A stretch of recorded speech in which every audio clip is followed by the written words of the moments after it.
రేపే ఆమెను దేవాలయానికి తీసుకువెళదాం. సమయం రానే వచ్చింది. మేరీ ప్రయాణం దేవుని ఇంటివైపు మొదలయ్యింది. మేరీ, నీ కొత్త జీవితం ఇక్కడే మొదలవుతుంది. ఆమెను చూడండి, ఎంత పవిత్రత! ఆమె జ్ఞానమందును, భక్తి యందును, ప్రార్థన యందును వర్ధిల్లింది. ఇతరులకు సహాయం చేయడంలో ఆమె ఎప్పుడూ ముందుంది. నీకు కూడా ఆ వెలుగు కనిపిస్తుందా? అది ఈ లోకానికి చెందినది కాదు. ఆమెకు ప్రభువు హస్తం తోడుగా ఉంది. పెద్దవాళ్ళు కూడా వీటిని ఇంతగా గౌరవించరు. నా వరకు ఇవి ఎంతో అమూల్యమైనవి. ప్రభువే ఈమెకు ఈ జ్ఞానం దయచేశారు.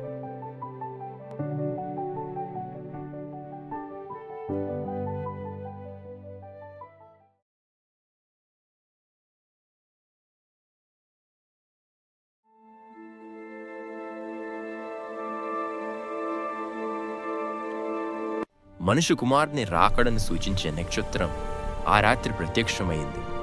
ఆ నక్షత్రం ముగ్గురు జ్ఞానులకు ప్రత్యక్షము కాగా,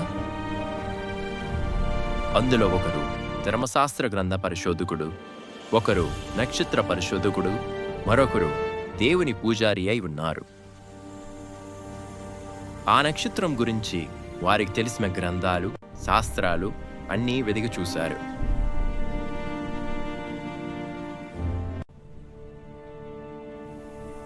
వారు ఒక విషయాన్ని నిశ్చయించుకున్నారు. ఇది మామూలు నక్షత్రం కాదు. మన గ్రంథాలు దీనినే ఉద్దేశించి ఉన్నాయి. యూదుల రాజు ఉద్భవించారు. మనం బయలుదేరదాం. ఆ నక్షత్రమే మనలను నడిపిస్తుంది. ఈ ప్రయాణం కష్టమైనది, కాని గొప్ప బహుమానం ఎదురు చూస్తుంది. ఎంత కష్టమైనా ఆ రాజుని కనిపెడతాం. యూదుల రాజు కోసమై కొన్ని విలువైన వస్తువులు సిద్ధం చేసుకుని ఆలస్యం చేయకుండా వారి ప్రయాణం మొదలుపెట్టారు.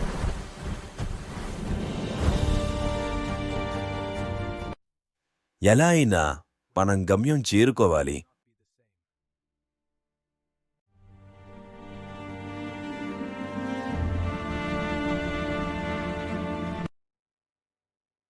ఎన్ని రోజులైనా మనకి ఏమీ తెలియలేదు. వారు పగలు రాత్రి ప్రయాణిస్తూనే ఉన్నారు. కొన్నిసార్లు ఆ నక్షత్రం వారికి కనుమరుగయ్యేది. ఈ సుదీర్ఘ ప్రయాణం వారి నమ్మకాన్ని పరీక్షించడానికి.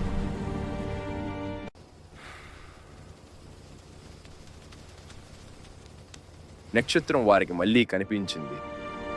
స్నేహితులారా, ఆ నక్షత్రం మళ్ళీ కనబడుతుంది.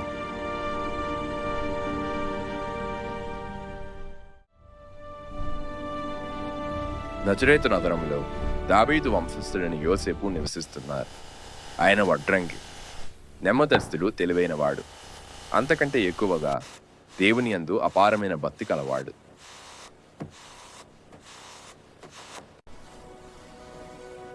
దేవా, నీ చిత్తాన్ని ఎరిగి జీవించేలా సహాయం చేయండి.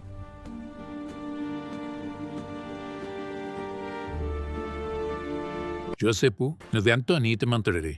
అంతా దేవుని కృప వలనే.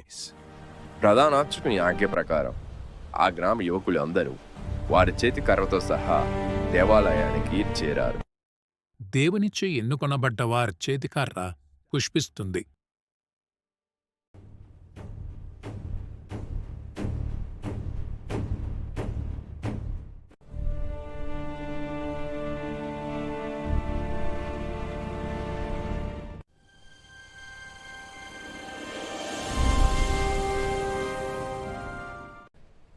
ఇది వడ్రంగి అయిన యోసేపునకు చెందినది.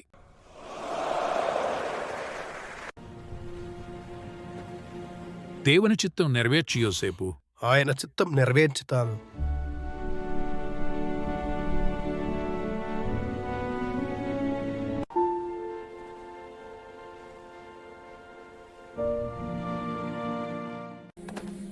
దేవుని చిత్త ప్రకారం మేరీ యోసేపులకు భార్యగా నిశ్చయింపబడినది.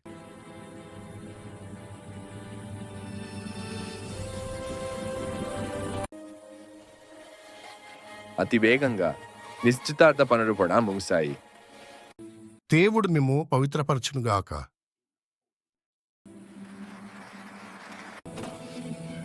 దేవుడు ఎల్లవేళలా మనకు తోడయ్యున్నారు. దేవుని చిత్తం నా యందు నెరవేరునుగాక. మరోవైపు ముగ్గురు జ్ఞానులు ఎడారిలో రాత్రి పగలు సుదీర్ఘ ప్రయాణాలు చేస్తూ కనబడుతూ మాయమవుతున్న నక్షత్రాన్ని నిరీక్షణతో వెంబడిస్తున్నారు.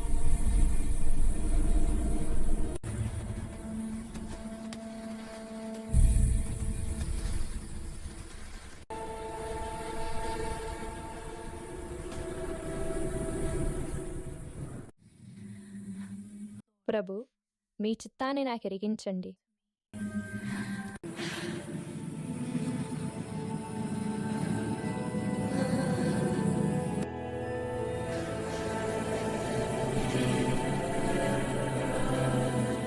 మేరీ, భయపడుకుము, నీవు దేవుని అనుగ్రహమును పొందియున్నావు.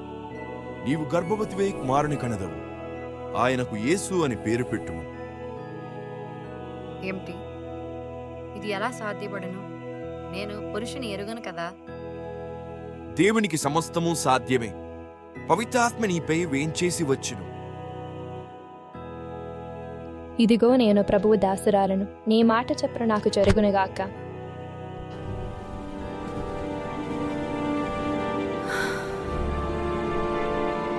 ఆ క్షణమే ఆమె పవిత్రాత్మ ప్రభావం వలన గర్భము ధరించింది.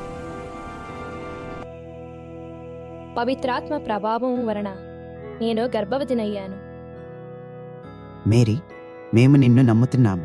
నాకు తెలుసు, కానీ యోసేపు గారు అదంతా దేవుడు చూసుకుంటారు. ఆమె తల్లిదండ్రులకు ఆమెపై ఉన్న నమ్మకంతో మేరీ కొంత ఊరట పొందినను ఊరి ప్రజలు ఆమెను నిందించారు. పవిత్రాత్మ వలన గర్భము ధరించిందంట. ఆమె చేసింది దేవదూషణ. ఆమెను రాళ్లతో కొట్టి చంపాలి. ఇవన్నీ విన్న యోసేపు ఎంతో కుమిలిపోయారు. ఆమె భర్తయ్యకు యోసేపు నీతిమంతుడొకటొచ్చి మరియమ్మను బహిరంగముగా అవమానింపు ఇష్టము లేక రహస్యముగా పరిత్యజించుటకు నిశ్చయించుకున్నారు.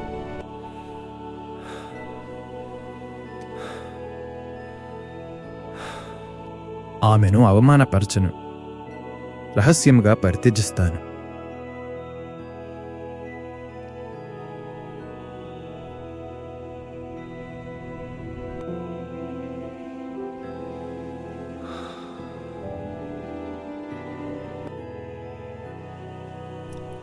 ఆయన ఇట్లు తలంచుచుండగా ప్రభువు దూత కలలో కనిపించి,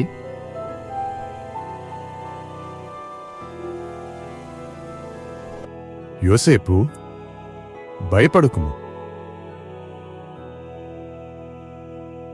గర్భవతి అయిన నీ భార్యను స్వీకరించుటకు భయపడకుము.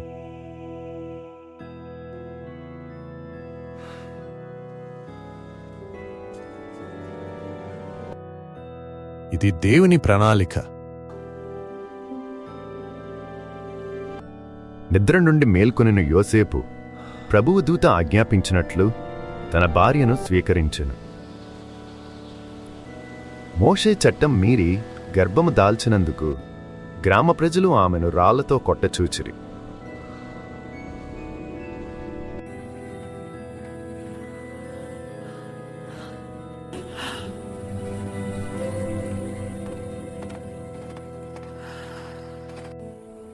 వారందరి ఆలోచనను మార్చడానికి యోసేపు బహిరంగముగా ఆమెను భారీగా అంగీకరించెను. మేరీ, నా భార్య. యోసేపు ఆమెను నమ్మినందులకు ఎంత ఊరట చెందింది. దూత ప్రకటన ప్రకారం ఆమె చుట్టమగు ఎలిజబెత్తమ్మ 6 నెలల గర్భవతి అని తెలిసి ఆమె దగ్గరకు బయలుదేరారు.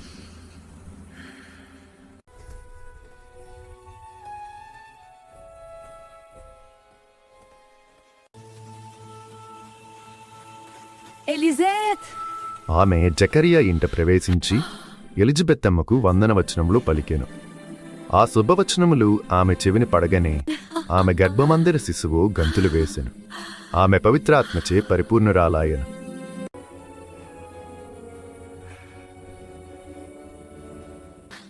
స్త్రీలందరిలో నీవు ఆశీర్వదింపబడ్డావు, నీ గర్భఫలము ఆశీర్వదింపబడెను.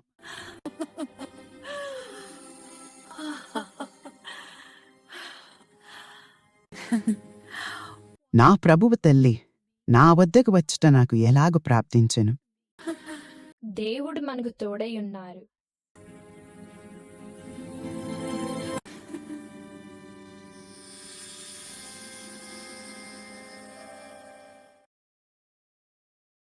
ప్రసవ వేదనలో ఎలిజబెత్తమ్మకు మరియమ్మ తోడైయున్నారు.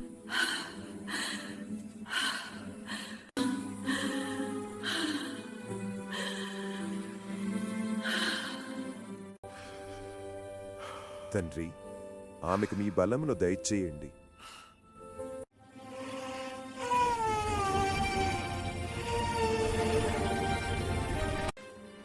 ధన్యవాదాలు మేరీ.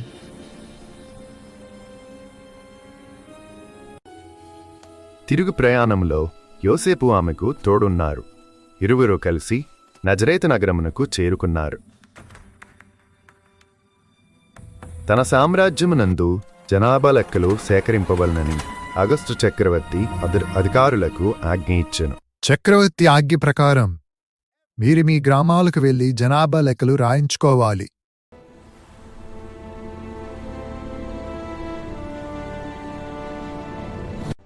మీరు మీ గ్రామాలకు వెళ్లి జనాభా లెక్కలు రాయించుకోవాలి. మనం బెత్లెహేమునకు వెళ్ళాలి. యోసేపు దావీదు వంశస్థుడైనందున గలిలియా సీమలోని నజరేతు నుండి యూదయ సీమలో ఉన్న దావీదు నగరమగు బెత్లెహేమునకు జనాభా లెక్కలలో తమ పేరుడు చేర్పించుకొనుటకై తనకు ప్రదానము చేయబడిన గర్భవతి అయిన మరియమ్మను కూడా వెంటబెట్టుకుని వెళ్ళాను.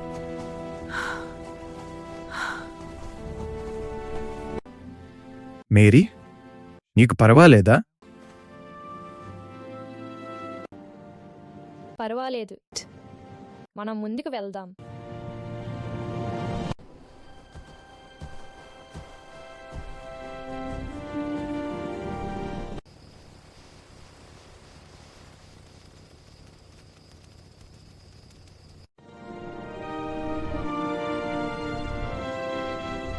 వారచట ఉన్నప్పుడు మరియమ్మకు ప్రసవకాలము సమీపించెను. జనాభా లెక్కలు ముగించి బెత్లెహేము నుండి తిరిగి ప్రయాణం మొదలు పెడుతుండగా మరియమ్మకు ప్రసవ వేదన ఎక్కువయ్యను. సత్రం కోసం వారు బెత్లెహేము వీధులలో తిరిగారు. జనాభా లెక్కల కోసం వచ్చిన ప్రజల వల్ల వారికి సత్రంలో చోటు దొరకలేదు. తలుపు తెరవండి, నా భార్య గర్భవతి. ఇక్కడ చోటు లేదు.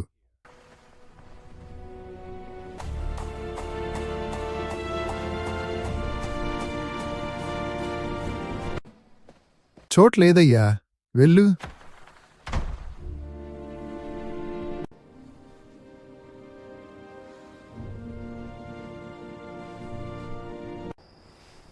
ఇప్పుడేం చెయ్యాలి? ఆమెకు ప్రసవం దగ్గర పడింది. మీకు పర్వాలేదంటే అక్కడ నా పశువుల పాక ఉంది. ధన్యవాదాలు. ఇదే సరిపోతుంది. ఆ ప్రాంతమున గొర్రెల కాపరులు రాత్రివేళ పొలములో గొర్రెల మందలను కాయచుండరి. ప్రభువు మహిమ వారిపై ప్రకాశింపగా వారు మిక్కిలి భయపడిరి. దేవదూత వారి ఎదుట ప్రత్యక్షమాయను.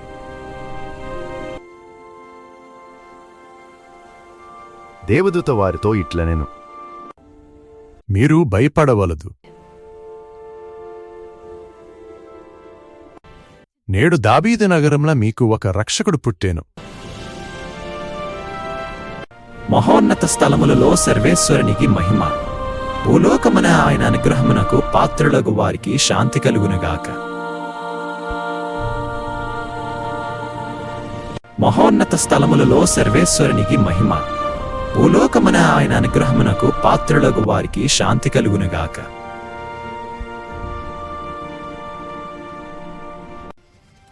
మనం వెంటనే బెత్లెహేమునకు వెళ్ళాలి. అవును, వెళ్ళాలి.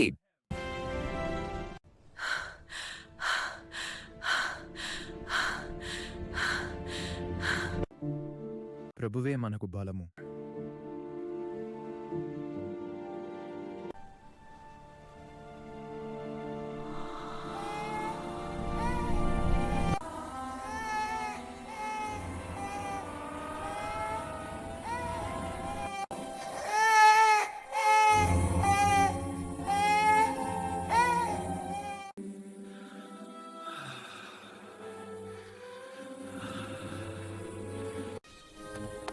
దూత చెప్పిన మాట ప్రకారం ఆయన ఇక్కడే ఉండాలి.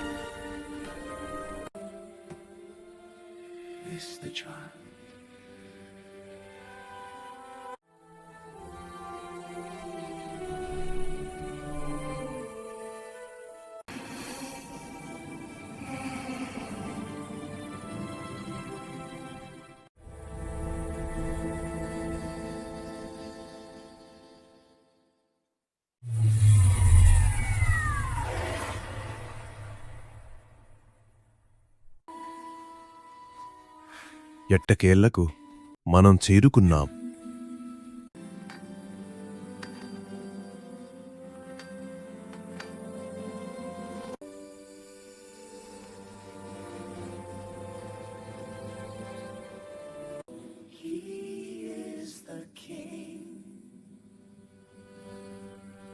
దేవుని ఆలోచనలు మనకు అంత చిక్కనవి.